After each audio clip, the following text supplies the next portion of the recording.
Praise the lord. దేవుని పరిశుద్ధ నామమునకు స్తోత్రం కలుగునుగాక. దేవుడు గత వారమంతా తన రెక్కల చాటున మనల్ని కాచి కాపాడి భద్రపరిచి నూతన వారంలో మనల్ని ప్రవేశపెట్టాడు.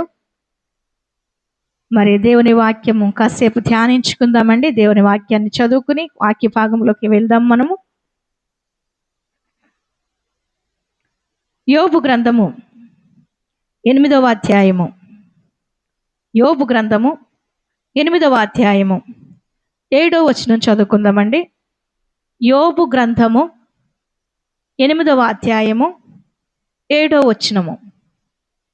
అప్పుడు నీ స్థితి మొదట కొద్దిగా ఉండినను తుదకు నీవు మహాభివృద్ధి పొందెదవు. అప్పుడు నీ స్థితి మొదట కొద్దిగా ఉండినను తుదకు నీవు మహాభివృద్ధి పొందెదవు. మనిషి లేక మానవుడు ఆశాజీవి. తనున్న స్థితి నుండి మరింత ఉన్నతమైన స్థితికి ఎదగాలనుకుంటాడు. అంటే బెటర్ పొజిషన్కి వెళ్ళాలనుకుంటాడు. తన ఆర్థిక స్థితిని బట్టి మనిషి యొక్క ఆలోచన విధానం మారుతూ ఉంది. దానికోసం మరింతగా కృషి చేస్తూ తన ఆర్థిక స్థితిని పెంపొందించుకోవడానికి అభివృద్ధి దిశగా అడుగులు వేస్తూ ఉంటాడు మనిషి. అంటే చాలామంది సాఫ్ట్వేర్ ఎంప్లాయీస్ ఉంటారు కదా, వాళ్ళు ఏం చేస్తారంటే ఒక కంపెనీలో 1 ఇయర్ చేసిన తర్వాత వాళ్ళు 1 ఇయర్ తర్వాత వేరే కంపెనీకి వాళ్ళు వెళ్ళాలనుకుంటారు, వేరే కంపెనీలో జాయిన్ అవ్వాలనుకుంటారు. ఎందుకంటే వీళ్ళకున్న ఎక్స్పీరియన్స్ని బట్టి అక్కడ ఇంకా బెటర్ శాలరీ వస్తుందని. కాబట్టి మనిషి ఎప్పుడు కూడా అభివృద్ధి పదంలో పయనించాలని, తనకున్న పరిస్థితిని లేక తన యొక్క ఆర్థిక స్థితిని మరింతగా అభివృద్ధి పరుచుకోవాలని ఆశపడుతూ ఉంటాడు. చూడండి, కిరాణా స్టోర్ పెట్టుకున్న వాళ్ళు ఎప్పుడు అలాగే ఉంటారా? కిరాణా స్టోర్ నుంచి నెమ్మదిగా ఇంకొంచెం పెద్ద షాప్, ఆ పెద్ద షాప్ నుంచి చివరికి సూపర్ మార్కెట్ పెట్టుకోవాలన్న ఆలోచన వారికి ఉంటుంది. అలాగే మనం మొదట్లో చాలామందికి సైకిల్ ఉండేది. సైకిల్ తర్వాత దేవుని కృపను బట్టి, దేవుడు ఆశీర్వదించిన విధానం బట్టి 2 వీలర్స్ వచ్చాయి. 2 వీలర్స్ వచ్చిన తర్వాత వాళ్ళకున్న ఆర్థిక పరిస్థితిని బట్టి ఏం చేసుకుంటారు, తర్వాత ఇంకొంచెం కష్టపడి, అంటే వాళ్ళకి అంతవరకు ఇద్దరే ఉన్న వాళ్ళు 2 వీలర్ మీద వెళ్ళిపోతారు. ఇంకో 2 పిల్లలు వచ్చిన తర్వాత ఆ బండి మీద వెళ్ళడం కష్టమైనప్పుడు మనిషి యొక్క ఆలోచన ఎలాగైనా ఇంకొంచెం కష్టపడి ఇంకొంచెం డబ్బులు పోగేసుకుని జమ చేసి కారు తీసుకుందాం అనుకుంటారు. చాలామంది కరోనా టైంలో ఏం చేశారంటే ఆ కారు తీసుకుని ఇంటింటికి వెళ్ళి కూరగాయలు అమ్మేవారనమాట. కారులో కూరగాయలు పెట్టుకుని సెల్ఫ్ ఎంప్లాయ్మెంట్, అది ఒక జీవనోపాధి. ఆ రీతిగా వాళ్ళు తీసుకుని ఒక మంచి పొజిషన్లో ఉన్నారు వాళ్ళు ఇప్పుడు. అంటే అభివృద్ధి అనమాట. అభివృద్ధికరంగా మరి మనిషి యొక్క ఆలోచనలు సాగుతూ ఉంటాయి. అయితే ఆ రీతిగా మనిషి తను అభివృద్ధి చెందాలని, మరి దినదినాభివృద్ధి పొందుతూ లేక తను ఎదగాలని ఆశపడుతూ ఉంటాడు. ఒక మనిషి ఆ రీతిగా ఆర్థిక పరంగా కానీ, సామాజిక పరంగా కానీ, తను చదువు పరంగా కానీ ఎదగాలి లేక అభివృద్ధి సాధించాలి, విజయం సాధించాలంటే దేవుని వాక్యం కొన్ని మాటలు చెప్తుందనమాట. మనం ఇందాక చదువుకున్న భాగంలో ఒకసారి చదువుదాము. నీ స్థితి మొదట కొద్దిగా ఉన్నా కానీ తుదకు లేక అంటే చివరికి నువ్వు మహాభివృద్ధి పొందుతావు అని ఈ వాక్యంలో చెప్పబడిన రీతిగా మనం చూస్తున్నాము. అయితే ఆ వాక్యంలో చెప్పిన దానికన్నా పైన వచనాలు మనం చూసినట్లయితే ఆ రీతిగా మహాభివృద్ధి పొందాలంటే, అత్యధికమైన అభివృద్ధి పొందాలంటే నువ్వు చేయవలసిన కొన్ని పనులు ఆ పై వచనాల్లో చెప్పబడినది. ఒకసారి చూద్దామా? యోబు గ్రంథము 8వ అధ్యాయము, యోబు గ్రంథము 8వ అధ్యాయము 5 నుంచి 7 వచనాలు చూద్దాం. అక్కడ ఏమని ఉందంటే, మొదట నీ స్థితి కొద్దిగా ఉన్నా కానీ నువ్వు మహాభివృద్ధి పొందుతావు. అయితే ఆ మహాభివృద్ధి పొందడానికి నువ్వు చేయవలసిన కొన్ని పనులు ఉన్నాయి, ముఖ్యమైనవి అనమాట. అవేంటో మనము 5 నుంచి 7 వచనాల్లో చూసుకుంటే ఏమని ఉంటుందంటే, ఒకసారి చూద్దాం. యోబు గ్రంథము 8వ అధ్యాయము 5 నుంచి 7 వచనాలను. నీవు జాగ్రత్తగా దేవుని వెతికిన ఎడల, నెంబర్ 1 నీవు జాగ్రత్తగా దేవుని వెతికిన ఎడల. నెంబర్ 2 సర్వశక్తుడగు దేవుని బతిమాలుకుని ఎడల. నెంబర్ 3 నీవు పవిత్రుడవై యథార్థవంతుడవైన ఎడల అప్పుడు నిశ్చయముగా ఆయన నీ యందు శ్రద్ధ నిలిపి నీ నీతికి తగినట్టుగా నీ నివాస స్థలమును వర్ధిల్ల చేయును. అప్పుడు నీ స్థితి మొదట కొద్దిగా ఉండినను మహాభివృద్ధి పొందుతావు అని చెప్పబడిందనమాట. అయితే మొదటిగా చెప్పబడిన మాటలు మనం చూసినట్లయితే నీవు దేవుని వెదకిన ఎడల, ఫస్ట్ ఏంటండి, దేవుని వెదకిన ఎడల. మనం లేవగానే ఏం ఎదుగుతాం ఈ రోజుల్లో? లేవగానే ఫస్ట్ ఎదిగేది సెల్ ఫోను.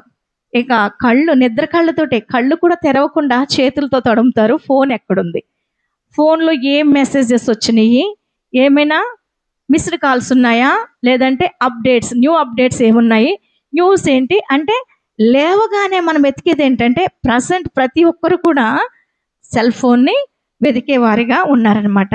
కానీ దీనివల్ల మనకు అసలు ప్రయోజనం ఏమైనా ఉందా? ఒకవేళ కనుక ఏదైనా బ్యాడ్ మెసేజ్ వచ్చిందనుకో మన మూడంతా ఖరాబ్ అయిపోతుంది లేవడమే. అయితే కీర్తనకారుడు ఏమంటున్నాడంటే 139వ కీర్తన 18వ వచనంలో ఏమంటున్నాడంటే, నేను మేల్కొంటిన ఇంకను దేవుని యొద్దనే, లేక ఇంకను నీ యొద్దనే ఉందును. ఇది దేవుని సన్నిధిలో గడపడం అంటే, నేను మేల్కొంటిన ఇంకను నీ యొద్దనే ఉందును అంటే నీ సన్నిధిలో కనిపెడతాను. నేను లేవడంతో మోకరించి ప్రార్థన చేస్తాను, దేవుని సన్నిధిలో కనిపెడతాను అంటున్నాడు. అయితే 63వ కీర్తన 1వ వచనంలో కీర్తనకారుడు అంటున్నాడు, దేవా నీవే నా దేవుడవు, వేకువనే నిన్ను వెదికెదను. నీవే నా దేవుడవు, వేకువనే నిన్ను వెదికెదను. ఎందుకంటే నువ్వు నాకు ఆధారం, నువ్వు నా గమ్యము, నువ్వు నా జీవితం దేవా. వేకువనే లేవగానే నేను నిన్ను వెదుగుతాను అంటున్నాడు అనమాట. అలాగే 55వ కీర్తన 17వ వచనంలో మనం చూసినట్లయితే, ఉదయమున ధ్యానించుచు మొర్రపెట్టుకొందును అంటున్నాడు కీర్తనకారుడు. దేవుని వెదకడం అంటే ఇదే. ఉదయమునే లేచి ధ్యానించుచు, దేవుని వాక్యాన్ని ధ్యానించుచు మొరపెట్టుకోవడం, వేకువన లేచి ఆయనను వెదకడం లేక ఆయన సన్నిధిలో గడపడం ఇదే. అలాగే 59వ కీర్తన 16వ వచనంలో కీర్తనకారుడు అంటున్నాడు, ఉదయమున నీ కృపను గూర్చి ఉత్సాహగానము చేస్తాను అంటున్నాడు. ఆయన కృప ఏంటి?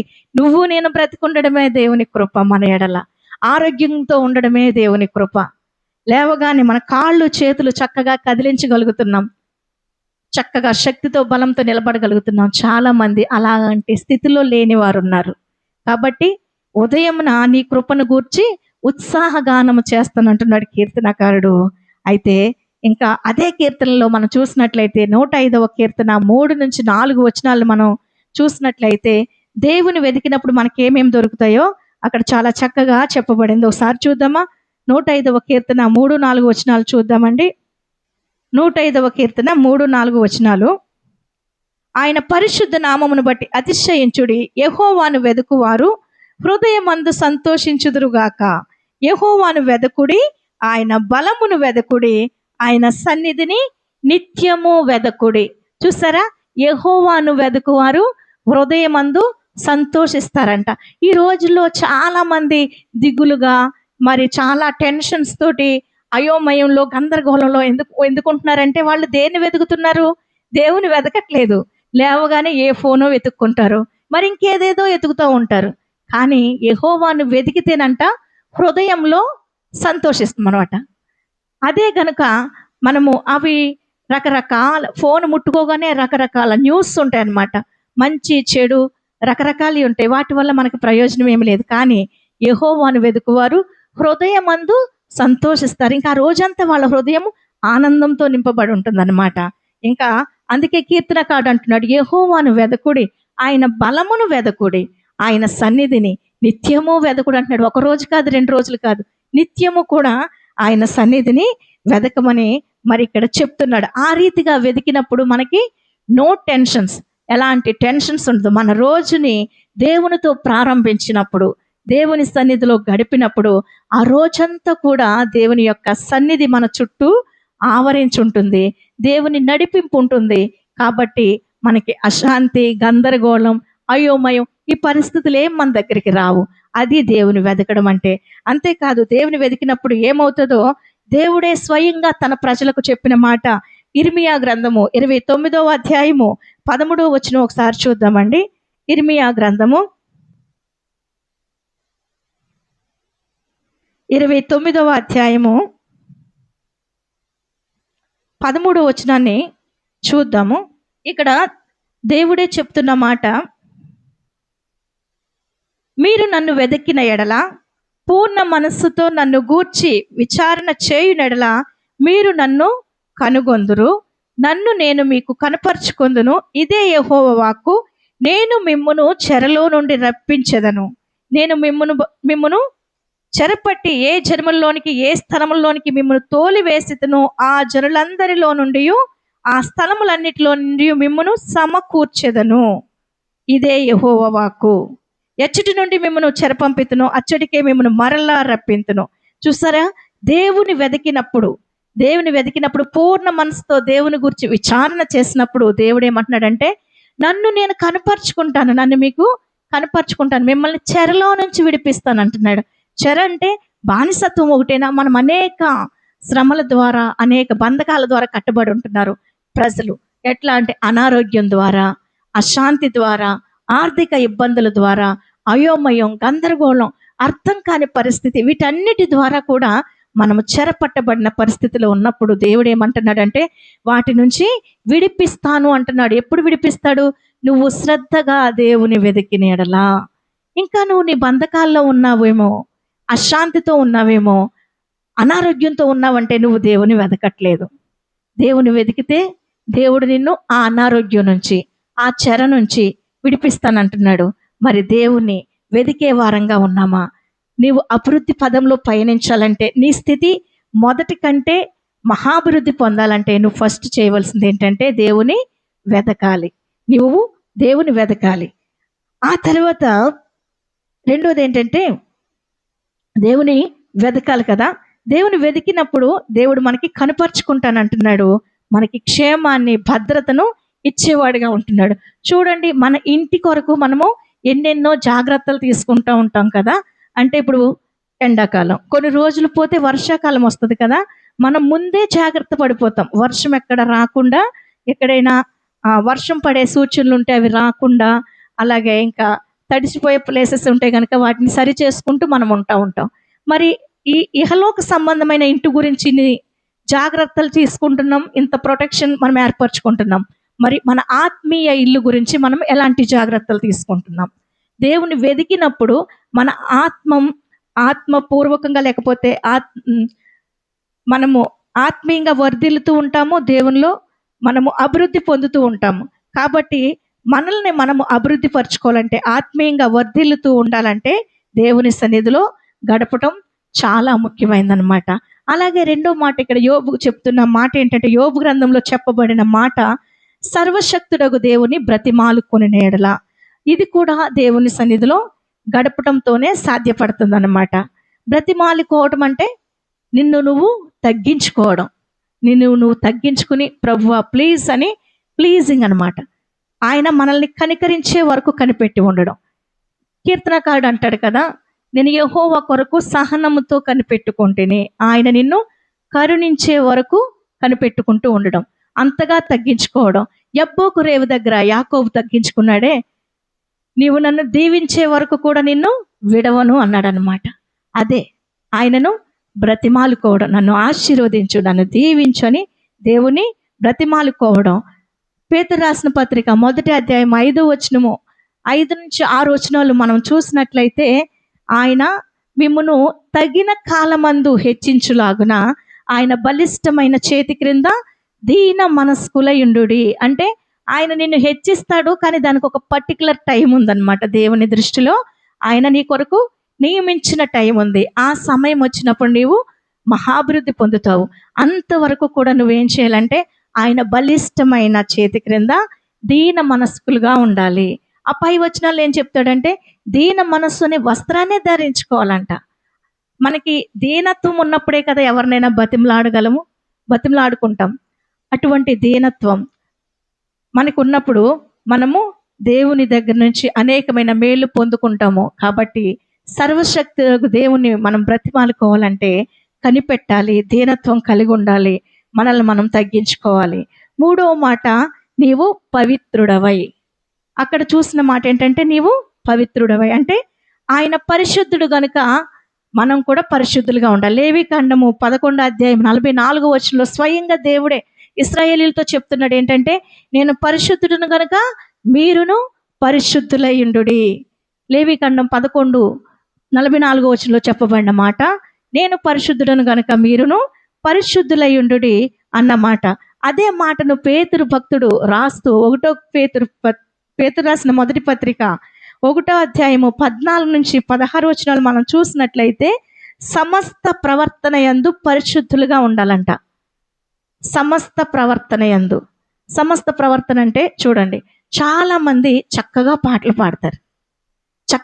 పాడతారు, కానీ వాళ్ళ యొక్క ఆత్మీయ జీవితంలో మరి ఎట్లా అంటే నమ్మకత్వం ఉండదు, యథార్థత ఉండదు అన్నమాట. పవిత్రత ఉండదు, ముఖ్యంగా పవిత్రత ఉండదు. చాలా మంది ప్రార్థన చేస్తూ ఉంటారు, ప్రార్థన ఒకటే ఉంటుంది అనమాట. అంటే ఒకటి ఉంటే ఇంకోటి లేకపోవడం అనమాట. వాళ్ళు పవిత్రులే అని ఎలా చెప్పగలం అంటే, వాళ్ళు దేవుని యొక్క వరాలు ఉన్నాయి, దేవుడిచ్చిన తలాంతులు ఉన్నాయి, కానీ పవిత్రత విషయంలో మాత్రం వారు లేమి లేక లోటు అనేది అక్కడ కనబడుతుంది. ఇక్కడ పేతురు భక్తుడు ఏమంటున్నాడంటే, సమస్త ప్రవర్తన యందు పరిశుద్ధులై ఉండుడి అంటున్నాడు. అంటే మాటలోను, ప్రవర్తనలోను, చూపులోను, ఇంకా నడతలోను అన్ని విషయాల్లో పరిశుద్ధత కలిగి ఉండాలి. ఒకసారి నిజంగా జరిగిన సంఘటన, అమెరికాలో ఒక హోటల్కి ఒక ఆఫర్ పెట్టారంట. ఆఫర్ ఎట్లా పెట్టారంటే, చాలా మంది అక్కడికి వస్తున్నారు, హోటల్లో తినుబండారాలు తీసుకువెళ్తూ ఉన్నారు. అయితే ఆ హోటల్ యజమాని అక్కడికి అప్పుడప్పుడు దొంగలు వచ్చేవారంట. దొంగలు ఆ డబ్బులు తీసుకెళ్లకుండా ఉండాలని ఆ స్నాక్స్ పెట్టిన ఆ బాక్స్లోనే పక్కకి ఆ డబ్బులు పెట్టాడంట. ఆయన డబ్బులు పెట్టి అనుకోకుండా ఇద్దరు యువకులు వచ్చినప్పుడు ఆయన ఆ స్నాక్స్తో పాటు ఆ డబ్బులు ఉన్న దాన్ని కూడా ఆ ప్యాకెట్ ఇచ్చేసాడు అనమాట. ఈయన చూసుకోలేదు. వాళ్ళు వెళ్ళారనమాట. వెళ్ళి స్నాక్స్ తిందామని ఆ ప్యాకెట్ ఓపెన్ చేసేటప్పటికి అందులో డబ్బులు ఉన్నాయంట. డబ్బులుంటే వాళ్ళిద్దరు అనుకున్నారంట, అయ్యో ఈ డబ్బులు మనవి కాదు కదా, ఆ హోటల్ యజమానికి ఇచ్చేద్దామని చెప్పి వచ్చారంట. వచ్చి, సార్ మీరు అనుకోకుండా లేకపోతే బై మిస్టేక్ మాకు అమౌంట్తో పాటుగా మీ దగ్గర డబ్బులతో పాటు మాకు స్నాక్స్ ఇచ్చేసారంటడికి ఆయన ఆశ్చర్యపోయాడంట. ఈ రోజుల్లోనే చాలామంది దొంగలుండి ఇలా దొంగతనాలు చేస్తున్నారు అని నేను డబ్బులు ఇందులో పెట్టుకున్నానమ్మా వాళ్ళకి కనబడకుండా, కానీ మీరు ఎంత యథార్థవంతులో, మీరు ఎంత మంచోళ్ళో, మీరు ఆ డబ్బులు తీసుకుపోకుండా జాగ్రత్తగా తీసుకొచ్చారు అని చెప్పి తన పని వాళ్ళని పిలిచి, ఈ మేడం ఫొటోస్ తీసుకోండి, మనము పత్రికలు వేద్దాం, ఎందుకంటే మన డబ్బులన్నీ తీసుకొచ్చి ఇచ్చారు అంటడికి వద్దండి అంటున్నారంట వాళ్ళు. లేదు మీకు సన్మానం చేయాలి, ఎందుకంటే మా డబ్బులు మీరు చాలా జాగ్రత్తగా నిజాయితీగా తీసుకొచ్చి ఇచ్చారంటే వాళ్ళు వద్దండి అంటే, అమ్మో మీరు చాలా తగ్గింపు కలిగిన వాళ్ళు, మేము సన్మానిస్తామన్నా కూడా మీరు గౌరవం కూడా వద్దని అనుకుంటున్నారు, మీరు చాలా తగ్గింపు కలిగిన వాళ్ళు, మిమ్మల్ని కంపల్సరీ కూడా మీ ఫొటోస్ మేము తీసుకుని పత్రికలు వేస్తామంటే వద్దని ఇద్దరు చాలా కంగారు పడిపోతున్నారంట. ఇంతకీ సంగతి ఏంటంటే, ఎందుకండి మీరు ఇలా కంగారు పడుతున్నారు? మీలాంటి వాళ్ళు చాలామందికి ఇన్స్పిరేషన్ అనమాట. మీరు నిజాయితీ పరులు, చాలామందికి తెలియాలి ఇలాంటి నిజాయితీ పరుల గురించి అంటే వాళ్ళిద్దరు అంటున్నారంట, ప్లీజ్ అండి మా ఫొటోస్ ఏదని కంగారు పడి పారిపోవడానికి సిద్ధపడుతుంటే ఆయన ఆపి వాళ్ళని ఏంటంటే అసలు సంగతి ఏంటని అడిగితే వాళ్ళిద్దరు చెప్పారంట, మేమిద్దరం భార్య భర్తలం కాదు, నా భార్య ఇంట్లో ఉంది, ఆమె భర్త ఇంట్లో ఉన్నాడు. చూసారా పవిత్రత ఎక్కడుంది? ఒక దాంట్లో మంచితనం ఉంటే సరిపోతుందా? ఒక దాంట్లో నిజాయితీ ఉంటే సరిపోతుందా? ఆ డబ్బులు అట్టుకొచ్చి ఇస్తే సరిపోతుందా? పవిత్రత ఎక్కడుంది? పవిత్రత లేదు. అందుకనే పవిత్రత గురించి పేతురు భక్తుడు అంటున్నాడు, సమస్త ప్రవర్తన యందు పవిత్రులయ్యుండుడి. ఈ రోజుల్లో చాలా మంది అంతే, పవిత్రతని పక్కన పెట్టేస్తున్నారనమాట. లేకపోతే ఎలాంటి న్యూసెస్ మనం వింటున్నామంటే, చాలా భయంకరమైన ఆత్మహత్యలు కావచ్చు, హత్యలు కావచ్చు, ప్రపంచం ఎట్లా పోతుందో తెలియట్లేదు. పవిత్రత లోపించింది ప్రజెంట్ జనరేషన్లో. పవిత్రతను కంప్లీట్గా ప్రక్కన పెట్టేశారు. కానీ దేవుడు చెప్తున్నాడు, పరిశుద్ధత లేకుండా ఎవడు కూడా ప్రభువును చూడలేడు. హెబ్రీలకు రాసిన పత్రిక 12వ అధ్యాయము 14వ వచనంలో, నువ్వెంత మంచి పాటగాడివైనా, నువ్వెంత మంచిగా వాక్యం చదివినా, ఎంత పొడుగు ప్రార్థన చేసినా, నీ జీవితం పరిశుద్ధత లేకపోతే నువ్వు చేసే భక్తి వ్యర్థం. పవిత్రత లేక పరిశుద్ధత లేకుండా ఎవడు కూడా ప్రభువును చూడలేడనమాట. కాబట్టి పరిశుద్ధత చాలా ముఖ్యం, చాలా ముఖ్యం. మనము ఎవరమో మనల్ని మనం ఒకసారి గుర్తు చేసుకోవాలి. మన తండ్రి పరిశుద్ధుడు. ఆ పరిశుద్ధుని పిల్లలం మనం కూడా పరిశుద్ధులంగా ఉండాలి, నమ్మకస్తులంగా ఉండాలి, నమ్మకస్తులంగా ఉండాలి. దేవుడు నీ నుండి నా నుండి కోరుకునేది అదే పరిశుద్ధత, అదే పవిత్రత. చివరిగా మనం చూసుకున్నట్లయితే యథార్థత. యథార్థత, పవిత్రుడుగా ఉండాలి. ఇంకోటి యథార్థత. కీర్తనకారుడు 41వ కీర్తన 12వ వచనంలో చెప్తున్నాడు, యథార్థవంతులను దేవుడు ఉద్ధరిస్తాడంట. ఉద్ధరణ అంటే బాగు చేయడం. ఎవరైతే యథార్థవంతులను దేవుడు ఉద్ధరిస్తాడు. అంతేకాకుండా వారిని తన సన్నిధిని నిత్యము నిలబెడతాడంట. తన సన్నిధిని నిత్యము నిలబెడతాడు. కాబట్టి యథార్థత కలిగి ఉండాలి. సామెతల గ్రంథంలో చక్కటి మాట ఉంటుంది, యథార్థవంతులకంట చీకటిలో వెలుగు పుడుతుందంట. యథార్థవంతులకి చీకటిలో వెలుగు పుడుతుందని చెప్తున్నాడు సామెతల గ్రంథకర్త. అంతేకాకుండా సామెతలు 11:3 వచనంలో మనం చూసినట్లయితే యథార్థవంతుల యథార్థత వారికి త్రోవ చూపును. మన యొక్క యథార్థత మనకి త్రోవ చూపుతుందంట. మనము భక్తిహీనతలో పడిపోకుండా, మనము అపాయంలో పడిపోకుండా, మనము ఇంకా ఎలాంటి అపనమ్మకమైన పనిలో పడిపోకుండా, అశ్రద్ధగా ఉండకుండా యథార్థవంతుల యథార్థత వారికి త్రోవ చూపుతుందని చెప్తున్నాడు.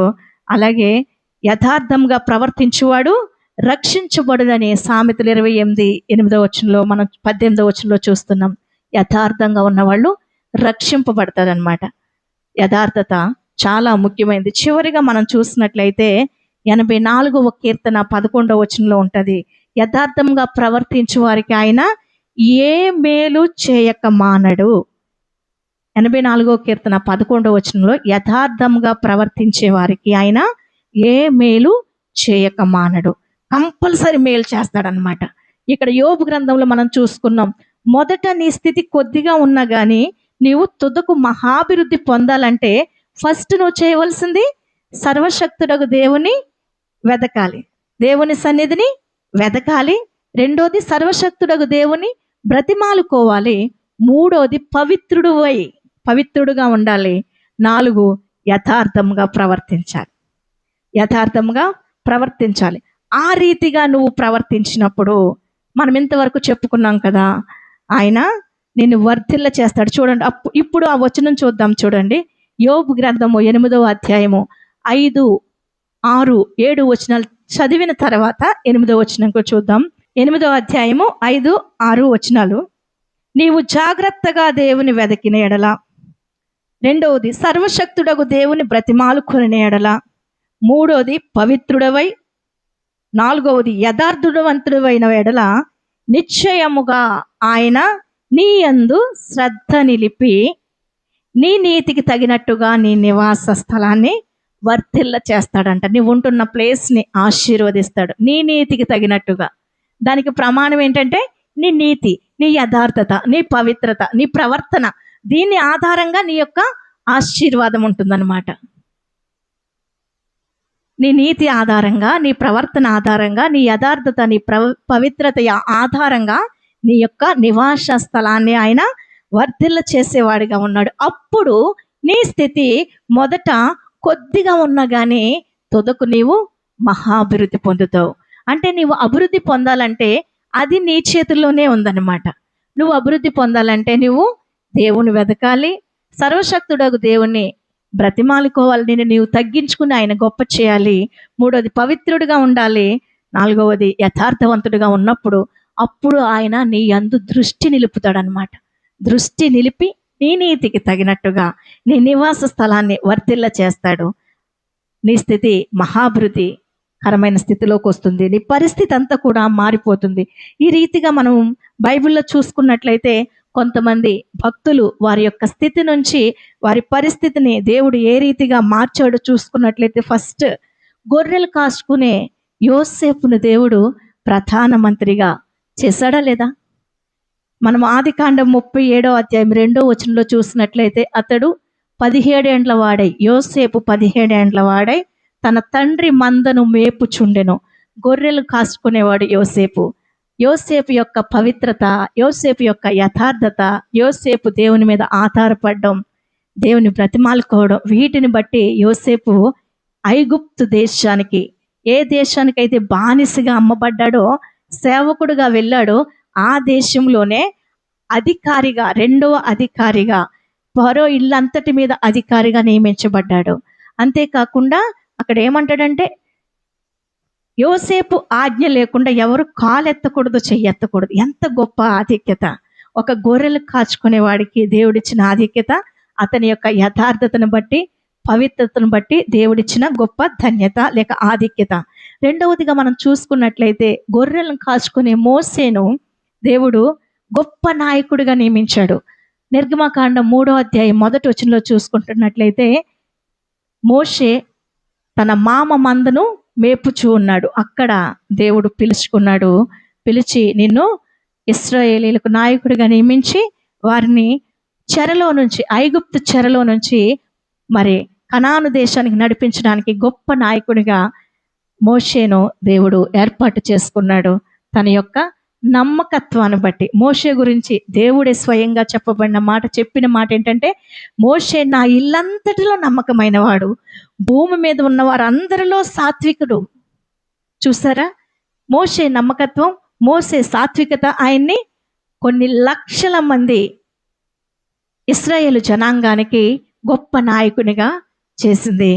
ఇక మనం మూడవదిగా చూసుకున్నట్లయితే, గొర్రెలు కాచుకునే దావీదును దేవుడు గొప్ప రాజుగా చేశాడు. ఇశ్రాయేలుకి గొప్ప రాజుగా చేశాడు.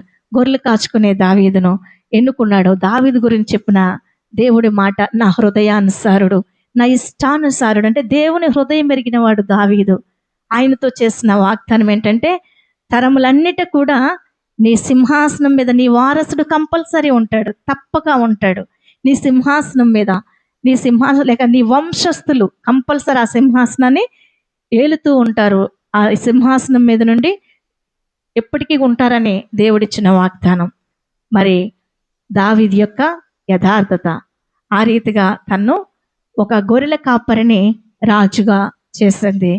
అలాగే మనం చూసుకున్నట్లయితే, మొర్దెకై ద్వారపాలకుడిగా ఉన్నాడు. ఎస్తేరు గ్రంథంలో 2వ అధ్యాయం 21వ వచనంలో మనం చూసినట్లయితే, మొర్దెకై ద్వారపాలకుడిగా ఆ గుమ్మం దగ్గర కాపలాదారుడుగా అలా ఉండేవాడు. అటువంటి మొర్దెకైని దేవుడు అతని యథార్థతను బట్టి, అతని భక్తి జీవితాన్ని బట్టి ఏం చేశాడు? ప్రధానమంత్రిగా చేశాడు. ఆ దేశానికి ప్రధానమంత్రిగా చేశాడు. అలాగే తల్లి తండ్రి లేకుండా పినతండ్రి సంరక్షణలో ఉన్న ఎస్తేరును దేవుడు రాణిగా చేశాడు. నువ్వు ఏ స్థితిలో ఉన్నావో, ఎలాంటి పరిస్థితిలో ఉన్నావో, నిరాశలో ఉన్నావేమో, నిస్పృహలో ఉన్నావేమో, ఆవేదనలో ఉన్నావేమో, కృంగిపోయి ఉన్నావేమో, నువ్వు ఏ స్థితిలో ఉన్నా కానీ ఒక్కసారి నిన్ను నువ్వు పరీక్షించుకో. నీ ప్రవర్తన ఎలా ఉంది? నువ్వు యథార్థంగా, పవిత్రంగా దేవుని వెతుకుతూ దేవుని సన్నిధిలో గడుపుతూ ఉంటే దేవుడు నీ పరిస్థితిని మార్చగలవాడు. ఆయన నిన్ను నిలబెట్టేది దేవుడు మాత్రమే, నీ పరిస్థితిని మార్చేది దేవుడు మాత్రమే. మరి ఎస్తేర్ని, అనాథ అయిన ఎస్తేర్ని, పినతండ్రి సంరక్షణలో పెరుగుతున్న ఆ ఎస్తేర్ని ఒక దేశానికి, ఒక దేశం కాదు 127 సంస్థానాలకి రాణిగా చేశాడు. అందులో మన ఇండియా కూడా ఒకటి. మన దేశానికి కూడా రాణిగా ఎస్తేర్ని చేశాడు దేవుడు. ఆ తర్వాత మనం చూసుకున్నట్లయితే, చెరగొని తేబడిన దానియేలును దేవుడు గొప్ప ఉన్నతమైన స్థానంలో ఒక ప్రధానమైన వ్యక్తిగా బబులోను దేశంలో ఉంచాడు. దానియేలుకి ఇవ్వబడిన బిరుదు బహుప్రియుడు. దేవునికి బహుప్రియుడుగా ఉన్నాడు తన ప్రవర్తన ద్వారా. నిజంగా దానియేలు చూడండి, అక్కడ పెట్టబడిన ఆహారమును ద్వారా కూడా తన్ను తాను అపవిత్రపరచుకున్న అనుకోలేదు. వాళ్ళ దగ్గరికి వెళ్ళి ఆ ఫుడ్ మాకు వద్దన్నారు. ఎందుకంటే అవి దేవతలకు అర్పించినవి, అవి మాకొద్దు. చాలా ప్రత్యేకింపబడిన వారిగా వాళ్ళు కనుపరుచుకున్నారు. ఆ ఆహారం వద్దని కాయగూరల ఆహారమే తిన్నారు, కానీ ఒక ప్రత్యేకమైన పరిస్థితిలో, మంచి చక్కటి పోషణ కలిగిన పరిస్థితిలో వాళ్ళు ఉన్నారనమాట. ఆరోగ్యకరమైన పరిస్థితిలో దేవుడు వారిని ఆ సమయంలో ఉంచాడు. వెంటనే వాళ్ళు వారికి ఇవ్వబడిన ఆహారమును బట్టి వారు అపవిత్రపరచుకోలేదు. అంతేకాకుండా ఆహారం బట్టే కాదు, అక్కడున్న విగ్రహాలకి వాళ్ళు బ్రొక్కలేదు. షడ్రక్ మేషక్ అబేద్నెగో వాళ్ళు ప్రాణం పోయినా కానీ మేము దేవునికి, మా దేవునికి తప్ప వేరే విగ్రహానికి కానీ దేనికి కానీ మేము బ్రొక్కమని వాళ్ళు చెప్పారనమాట. అంటే దేవునికి మొదటి స్థానాన్ని ఇచ్చారనమాట. తమ పవిత్రతను కాపాడుకున్నారు, యథార్థంగా ఉన్నారు, దేవుని వెదికారు, దేవుని సన్నిధిలో వారు గడిపారు కాబట్టి వాళ్ళకి అత్యున్నతమైన స్థానంలో వాళ్ళు నియమించబడ్డారు. ఈ రీతిగా దేవుని భక్తులు ఎంతోమంది మన పరిశుద్ధ గ్రంథంలో మనం చూస్తూ ఉంటాం. మొదటి నుంచి వింటున్నవి ఈ విషయాలు, కానీ మనం చాలా ఆషామాషిగా తీసుకుంటాం, పెద్దగా మైండ్ పెట్టమన్నమాట. ఆ రోజు వాళ్ళని ఆశీర్వదించిన దేవుడు ఈరోజు నిన్ను నన్ను కూడా ఆశీర్వదించడానికి సిద్ధంగా ఉన్నాడు. మొదట నీ స్థితి కొద్దిగా ఉన్నా కానీ నువ్వు తుదకు మహాభివృద్ధి పొందాలంటే నువ్వు దేవుణ్ణి వెతకాలి, సర్వశక్తిని బతిమాలుకోవాలి, పవిత్రుడిగా ఉండాలి, యథార్థవంతుడిగా ఉండాలి. వాల్టర్ హంట్ అని ఒక దేశస్థుడు, ఆయన మెకానికల్ ఇంజనీర్గా పనిచేస్తూ ఉండేవారు. అయితే సండే కూడా వాళ్ళ కంపెనీ ఉండేదన్నమాట. సండే కంపల్సరీ డ్యూటీకి వెళ్ళాలి. అయితే ఈయన ప్రతి సండే ఆబ్సెంట్ అవుతూ ఉన్నారు వాల్టర్ హంట్. కంపెనీ దృష్టికి వచ్చింది, యాజమాన్యం దృష్టికి వచ్చింది, Walter Hunt every Sunday absent అవుతున్నాడు. పిలిచారు, వాల్టర్ హంట్ నువ్వు రావట్లేదు ప్రతి సండే, ఎందుకు ప్రతి సండే ఎందుకు ఆబ్సెంట్ అవుతున్నావు, కంపల్సరీ రావాలంటే వాల్టర్ హంట్ అంటాడు, సార్ నేను సండే చర్చ్కి వెళ్తానండి, నేను ప్లీజ్ నాకు ఆ రోజు సెలవు ఇవ్వండి, నేను రాలేను అని చెప్పాడు. లేదు, సండే కంపల్సరీ నువ్వు కంపెనీకి రావాల్సిందే అని చెప్పారు. అంటే లేదండి నేను చర్చికే వెళ్తాను, కంపెనీకి రాలేనని చెప్పాడు. అంటే నీ జాబ్ కంటే కూడా నీకు చర్చ్ ఎక్కువ అని అడిగారు. సార్ నా జాబ్ కంటే నా దేవుడు ఎక్కువ అని చెప్పాడు. అయితే వెళ్ళిపోయి చర్చిలో కూర్చో, ఇంకా రేపు నుంచి నువ్వు డ్యూటీకి రావద్దు, నిన్ను డ్యూటీలోంచి తీసివేసామని చెప్పారనమాట. ఆయన అప్పటికే ఆయనకి కొంత అప్పు ఉంది, ఒక $15 అప్పు ఉందన్నమాట. ఇంటికి వచ్చాడు, బాధపడుతున్నాడు అనమాట. బాధపడుతా నేను రేపు నుంచి డ్యూటీకి వెళ్ళట్లేదని భార్యకి చెప్పాడు. ఎందుకు వెళ్ళట్లేదని భార్య అడిగింది. ఎందుకు అడిగితే చెప్పాడు, సండే చర్చ్కి వెళ్ళాలి కదా, సండే కంపల్సరీ డ్యూటీ అటెండ్ అవ్వమని చెప్పారు, నేను అటెండ్ కాలేనని చెప్పాను, అందుకు నన్ను డ్యూటీలోంచి తీసివేశారంటే. భార్య కూడా చాలా భక్తిపరురాలు, అమ్మన్నది పర్వాలేదు, దేవుని సన్నిధి కంటే మనకి డ్యూటీ ఎక్కువ కాదు, దేవుడు సహాయం చేస్తాడు అని ఇద్దరూ కలిసి ప్రార్థన చేస్తున్నారు. ప్రార్థన చేస్తున్న క్రమంలో ఒక రోజు అయిపోయింది, 2 రోజులు అయిపోయింది. ఆ అప్పు తీర్చమని స్నేహితుడు ఎవరైతే అప్పు ఇచ్చారో ఆయన ఒత్తిడి చేస్తూ ఉన్నారు. ఆ రోజు ఆయన గార్డెన్లో మొక్కలకి నీళ్లు పెడుతూ ఉంటే ఏమైందంటే ఆయన ఒక సూది లాంటిది ఆయనకి గుచ్చుకుందనమాట.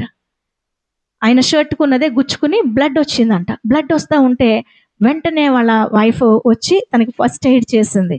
ఫస్ట్ ఎయిడ్ చేసిన తర్వాత ఆయన ఆలోచించాడంట, ఆ వైరు సూదిలా ఉంది, సూది మనం దాన్ని చూసి ఇదిలా గుచ్చుకుంది కదా, ఇది గుచ్చుకుంటే బ్లడ్ వచ్చింది కదా, దీన్ని గుచ్చుకోకుండా ఉపయోగకరంగా ఎలా చేయాలి అని ఆలోచిస్తూ ఉన్నాడంట. దేవుడు అతనికి ఒక చక్కటి ఆలోచన ఇచ్చాడంట. దేవుడు మనకి ఆలోచన కలగ చేసే దేవుడు కదా.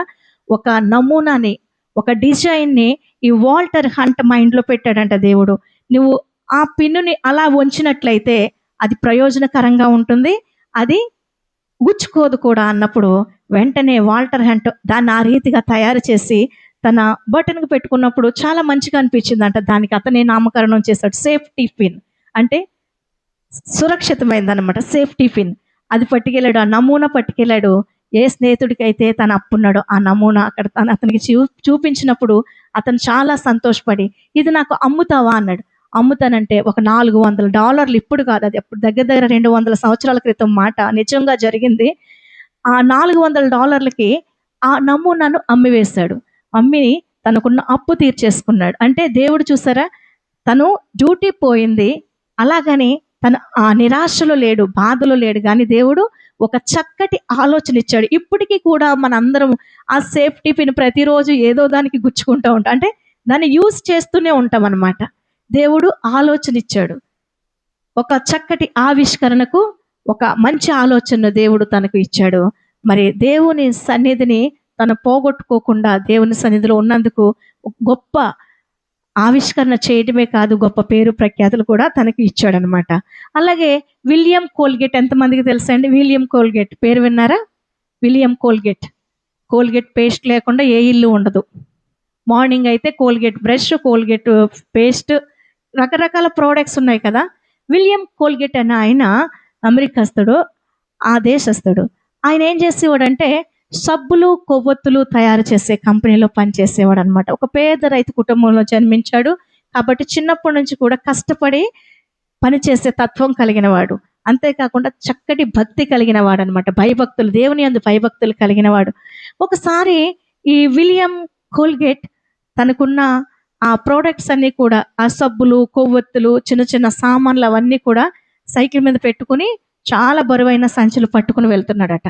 అయితే తను లైఫ్లో మూడు అనుకున్నాడు. నేను కష్టపడి పని చేయాలి, హార్డ్ వర్క్ చేయాలి, నిజాయితీగా కష్టపడాలి, నిజాయితీగా సంపాదించాలి, హానెస్టీ.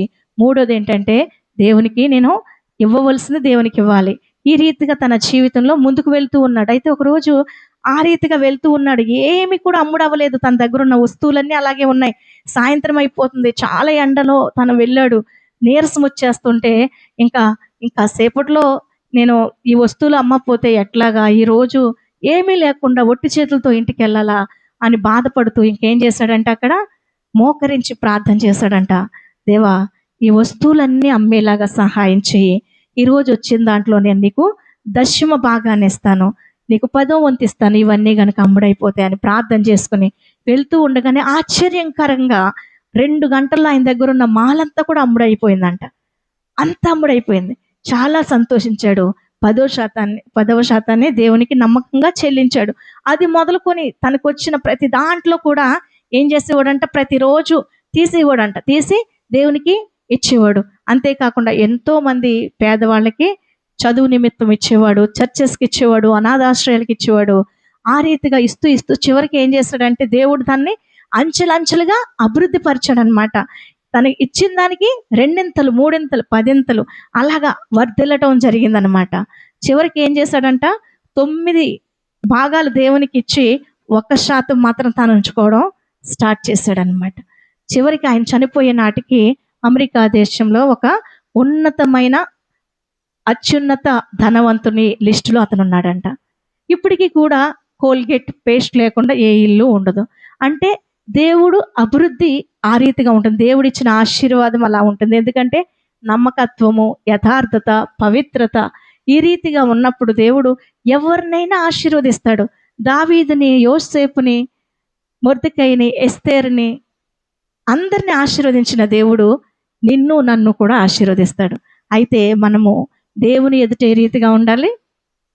దేవుని వెదకాలి, సర్వశక్తిని బ్రతిమాలుకోవాలి, పవిత్రులుగా ఉండాలి, యథార్థంగా ఉండాలి. ఈ రీతిగా ఉన్నప్పుడు దేవుడు మన నీతిని బట్టి మన నివాస స్థలాన్ని వర్ధిల్ల చేస్తాడు. అంతేకాకుండా అప్పుడు నీ స్థితి మొదట కొంచెంగా ఉన్నా కానీ నీవు తుదకు మహాభివృద్ధి పొందుతావు. కాబట్టి ఆ స్థితిలో మనం ఉండాలంటే దేవుని ప్రియబిడ్డలమైన ప్రతి ఒక్కరూ కూడా దేవునికి నీకున్న దాంట్లో నమ్మకంగా ఉండాలి, పవిత్రంగా ఉండాలి, ఏ విషయంలో కూడా తప్పిపోకూడదు.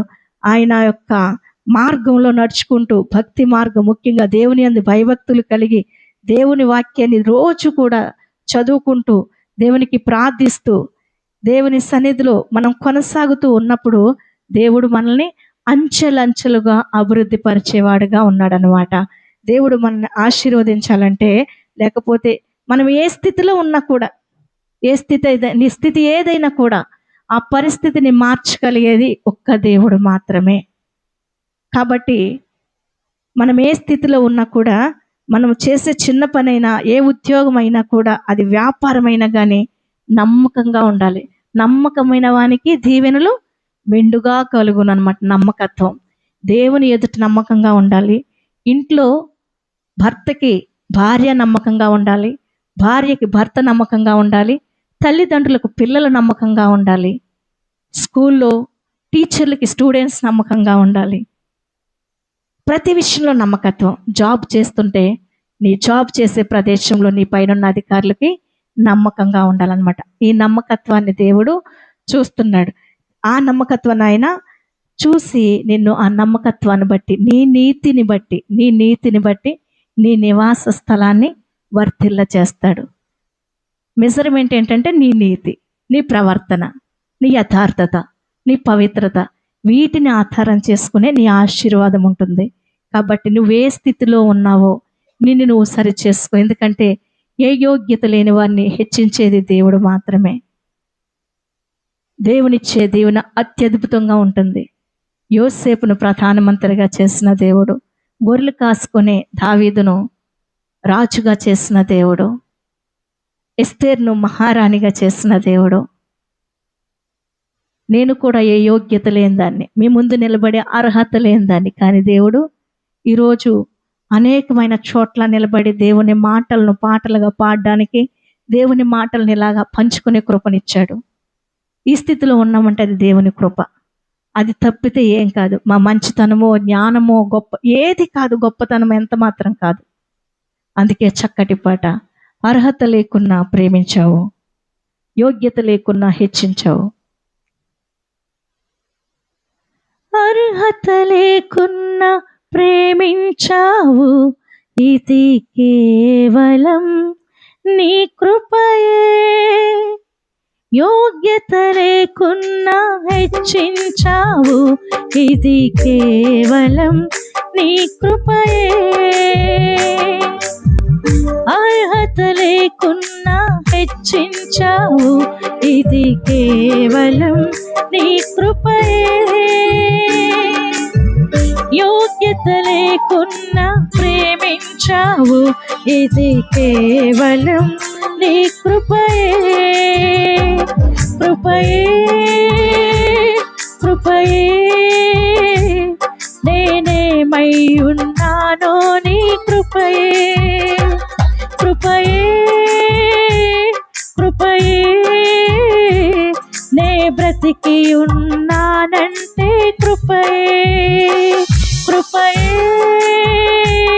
కృపయే నేనేమై ఉన్నానో నీ కృపయే. కృపయే కృపయే నే బ్రతికి ఉన్నానంటే కృపయే. అర్హత లేకున్నా ప్రేమించావు, ఇది కేవలం నీ కృపయే. యోగ్యత లేకున్నా హెచ్చించావు, ఇది కేవలం నీ కృపయే.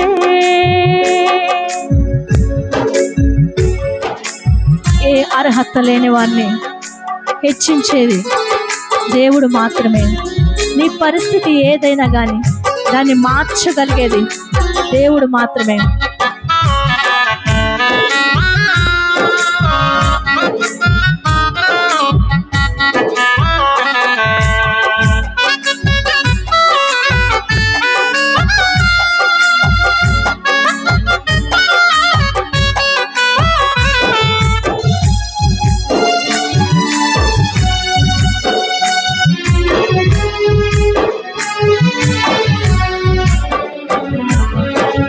లోకము నన్ను ఆకర్షింపగా, అల్లరితనము నా చుట్టూ చేరగా, ఓటమి నా బ్రతుకును హేళన చేయగా, నీ కృపతో నన్ను బలపరచితివే.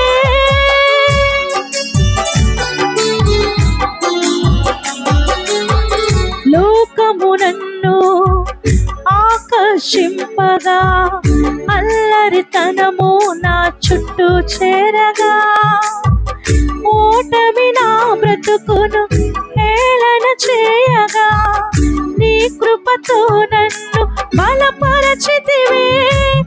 ఇంతగా నన్ను హెచ్చించుటకు ఏ పాటిదానను యేసయ్యా. ఇంతగా హెచ్చించుటకు ఏ పాటి వారము యేసయ్యా. నీ కృపకు ఎల్లప్పుడు కృతజ్ఞులము, నీ కృపకు ఎల్లప్పుడు కృతజ్ఞులము. కృపయే కృపయే నేనేమై నేనేమై ఉన్నానో నీ కృపయే, కృపయే, కృపయే. నే బ్రతికి ఉన్నానంటే కృపయే. అర్హత లేకున్నా ప్రేమించావు, ఇది కేవలం నీ కృపయే. యోగ్యత లేకున్నా హెచ్చించావు, ఇది కేవలం నీ కృపయే. శ్రమలు శోధనలు నిన్ను ఆవరించినప్పుడు, మరణపు కోరలు నీ చుట్టూ చేరినప్పుడు, కేవలం దేవుని కృప మాత్రమే నిన్ను నన్ను బ్రతికించింది.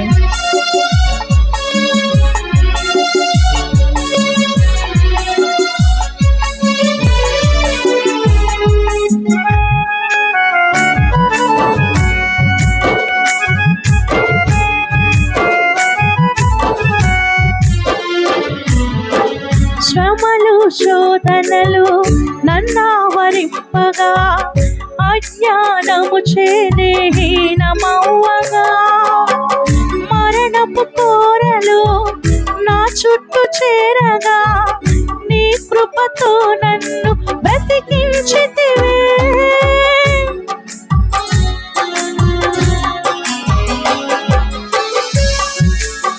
శ్రమలు శోధనలు నన్నావరింపగా, అజ్ఞానము చేదేహీనమవ్వగా,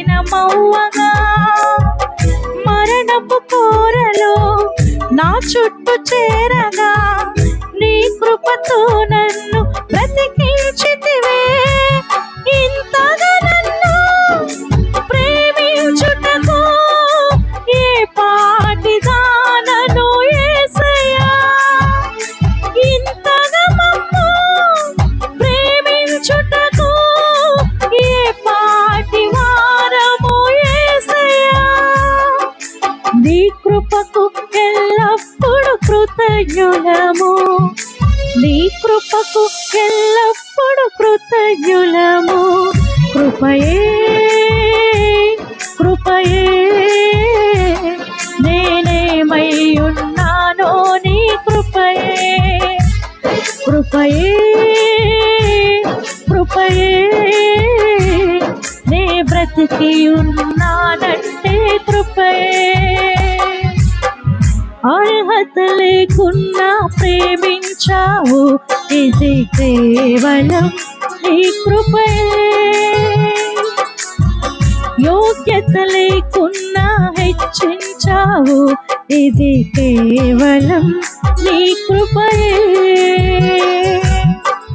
అర్హత లేకున్నా ప్రేమించావు, ఇది కేవలం నీ కృపయే. యోగ్యత లేకున్నా హెచ్చించావు, ఇది కేవలం నీ కృపయే, కృపయే, కృపయే.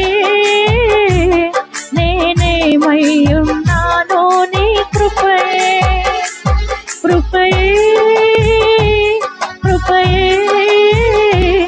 నే బ్రతికి ఉన్నానంటే కృపయే, కృపయే, కృపయే.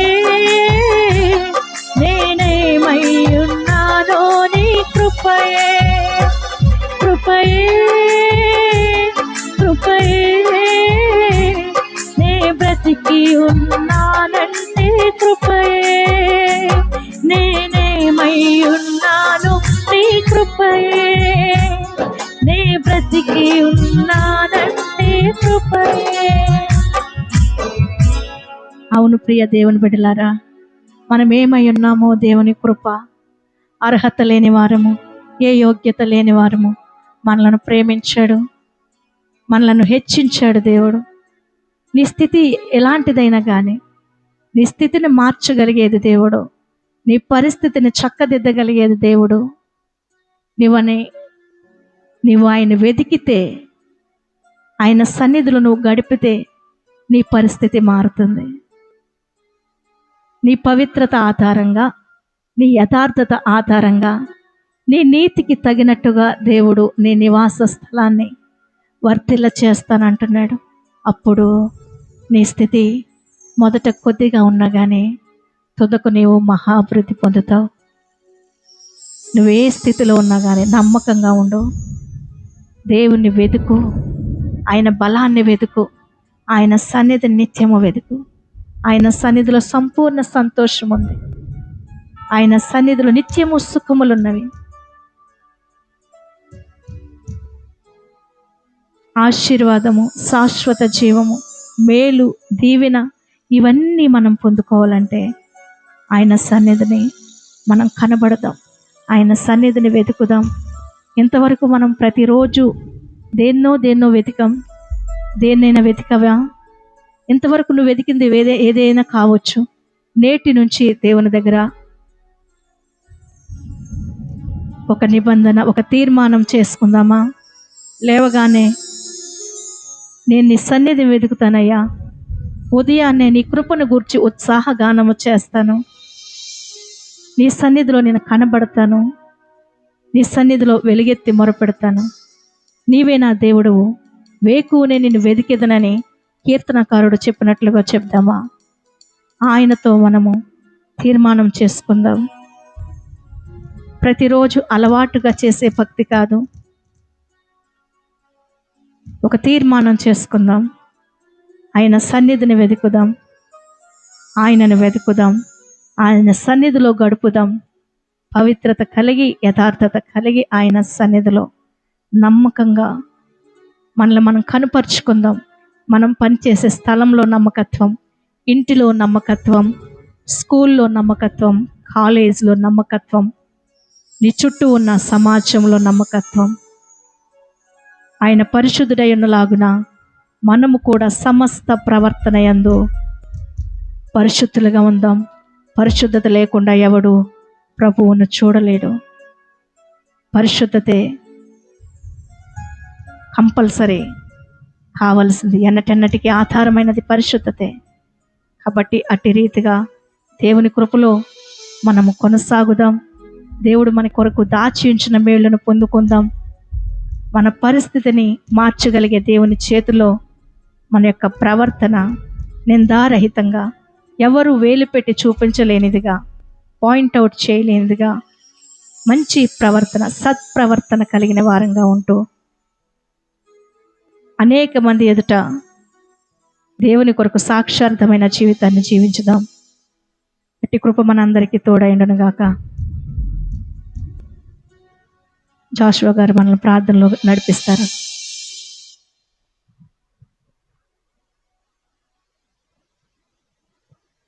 అవును ప్రియులారా, నిజమే. మనం ఎంత నమ్మకంగా ఉన్నాం.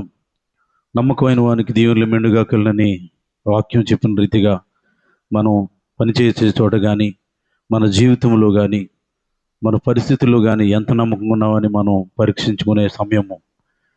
మనం దావీదును చూసినట్లయితే గొర్రెలు కోసుకునే దావీదును రాజుగా చేశాడు. అలాగే చెరసాల్లో ఉన్న యోసేపును ప్రధానమంత్రిగా చేశాడు. ఈ కేవలం నమ్మకత్వాన్ని బట్టి. దానియేలును బహుప్రియుడిగాని దేవుడు వర్ణించుట ఇంకా ఎన్నో మనం చూసి ఉన్నాం. వాల్టర్ హ్యాంట్ తన భక్తి జీవితంలో ఆదివారం దేవుని సన్నిధికి వెళ్ళే సమయంలో ఆయన నమ్మకంగా ఉన్నందుకు అతనికి దేవుడు మంచి ఆధిక్యతనిచ్చడం మనం చూస్తున్నాం. వాక్యం విన్న దాంట్లో ఎన్నో మనం చూసి ఉన్నాం. కాబట్టి మన జీవితంలో కూడా మనం పరీక్షించుకుందాం. మన జీవితాల్లో మనం ఎంతవరకు నమ్మకంగా ఉంటున్నాం ఆలోచించుకుందాం. మనం దేవుని సన్నిధికి వెళ్ళే విషయంలో నమ్మకంగా ఉంటున్నామా? మన పిల్లలు చూసినట్లయితే కాలేజీకి వెళ్ళినప్పుడు నమ్మకంగా ఉన్నారా? తల్లిదండ్రుల పట్ల నమ్మకంగా ఉంటున్నామో లేదా? ఇవన్నీ మనం పరీక్ష చేసుకుందాం. దేవుడిచ్చిన యొక్క చక్కని మాటలను బట్టి మనందరం కూడా మనలో మనం దేవుని స్తుతిందాం, మంచి నిర్ణయం తీసుకుందాం. అటువంటి నిర్ణయంతో మనం దేవునిలో ఉందాం. ప్రభువా, ఈ వాక్యము నాలో నీరు కట్టి ఫలింపజేయండి అని చెప్పి మనందరం కూడా ప్రార్థన చేద్దాం. ప్రేమగల తండ్రి, కృపగల దేవ, నీ యొక్క నామానికి వందనాలు, స్తోత్రాలు చెల్లించుకుంటున్నాం. ఈ యొక్క ఆదివారం సాయంకాల సమయంలో తండ్రి ప్రభా, మరి మీరు ఏర్పాటు చేసిన ఈ యొక్క చక్కని తరుణాన్ని బట్టి నీకు వందనాలు చెల్లించుకుంటున్నాం. ఈ గృహంలో తండ్రి ప్రభా, ఈ రీతిగా ప్రార్థించడానికి ఇచ్చిన కృపను బట్టి నీకు వందనాలు. ఎన్నో సంవత్సరాలుగా ప్రార్థించాము తండ్రి ప్రభా, ఈ యొక్క కార్యక్రమం జరగాలని. కొన్ని సంవత్సరాల తర్వాత మా ప్రార్థన ఆలకించి తండ్రి ప్రభా, ఈ రీతిగా కుటుంబం అంతా కలిసి నేనును నా ఇంటి వారును యెహోవాను సేవించదమన్న వాక్యాన్ని రీతిగా తండ్రి ప్రభా కుటుంబం అందరం కలిసి తండ్రి ప్రభా నిన్ను స్తుతించే వారిగా ఉంచినందుకు నీకు వందనాలు చెల్లించుకుంటున్నాం. ఇక మా జీవితకాలంలో తండ్రి ప్రభా ఎల్లప్పుడూ కూడా నిన్ను స్తుతించేవారిగా మమ్మల్ని ఉంచమని అడుగుచున్నాం. యేసయ్యా నీకు వందనాలు. నీ యొక్క మాటలను తండ్రి ప్రభా పాటలుగా పాడి అనేక ప్రాంతాలకు వెళ్ళి తండ్రి ప్రభా నిన్ను స్తుతిస్తున్నాం, ఆరాధిస్తున్నాం తండ్రి ప్రభా. ఎన్నో దూర ప్రాంతాలకు వెళ్ళినప్పుడు కూడా మీరు మాకు తోడయండి క్షేమాన్ని ప్రభా దయచేసి తండ్రి ప్రభా మళ్ళా గృహమును క్షేమంగా తీసుకొస్తున్న విధానం బట్టి నీకు వందనాలు చెల్లించుకుంటున్నాం. నీవే మాకు తోడుగా ఉండి నడిపిస్తున్న విధానం బట్టి నీకు వందనాలు చెల్లించుకుంటున్నాం తండ్రి ప్రభా. మా జీవితంలో మీరు చేసిన మేలును బట్టి నీకు వందనాలు. అంచెలంచెలుగా మమ్మల్ని దీవించిన విధానం బట్టి నీకు వందనాలు చెల్లించుకుంటున్నాం తండ్రి ప్రభా. నీకు యోగ్యకరమైన జీవితాలు మేము జీవించే వారికి ఉంటాకు సహాయం దయచేసినందుకు నీకు వందనాలు. మీరు ఇచ్చిన కుమారులను బట్టి నీకు వందనాలు చెల్లించుకుంటున్నాం తండ్రి ప్రభా. వారు కూడా తండ్రి ప్రభా నీకు పరిచర్యలో నమ్మకంగా ఉంచినందుకు నీకు వందనాలు చెల్లించుకుంటున్నాం. ఇంకా వారిని అభివృద్ధి పరిచి తండ్రి ప్రభా ప్రతి ఒక్కరు వాక్యం చెప్పేలా తండ్రి ప్రభా నీ యొక్క మార్గంలో నడిచి తండ్రి ప్రభా అనేక మందిని నీ యొక్క రాజ్యవ్యాప్తిలో నడిపించేవారుగా ఉంటాకు సహాయం దయచేయమని అడుగుతున్నాం తండ్రి ప్రభా. మీరు మా పట్ల చేసిన కార్యాలన్నింటిని బట్టి నీకు వందనాలు చెల్లించుకుంటున్నాం తండ్రి ప్రభా. ఇంతవరకు పాటల్లో వాక్యంలో మీరు తోడైండి తండ్రి ప్రభా. మాకు ఇచ్చిన ఈ యొక్క చక్కని అవకాశాన్ని బట్టి నీ యొక్క నామానికి వందనాలు చెల్లించుకుంటున్నాం తండ్రి ప్రభా. ఇంకా ఈ స్థలానికి అనేక మంది వచ్చి తండ్రి ప్రభా నీ యొక్క వాక్యం తెలుసుకొని నిన్ను తెలుసుకొని తండ్రి ప్రభా వారి జీవితాలను తండ్రి ప్రభా ఆశీర్వాదకరంగా మార్చుకోవటానికి కావలసిన జ్ఞానమును సహాయమును మీరు దయచేయమని అడుగుతున్నాం. మరి వీరు ఎవరెవరినైతే ఈ యొక్క స్థలానికి ఏర్పాటు చేసుకున్నావు తండ్రి ప్రభా మరి వారిని నడిపించి నీ యొక్క మహిమ నీకే మహిమ ఘనత పొందేవారిగా ఉండలాగా సహాయం దయచేయమని నీకే వందనాలు స్తుతులు స్తోత్రాలు చెల్లించుకుంటూ మహిమ ఘనత ప్రభావాలు చెల్లించుకుంటూ ప్రభు అయిన యేసుక్రీస్తు నామమున వేడుకుంటున్నాం తండ్రి. ఆమేన్. Praise lord. అందరికీ వందనాలు.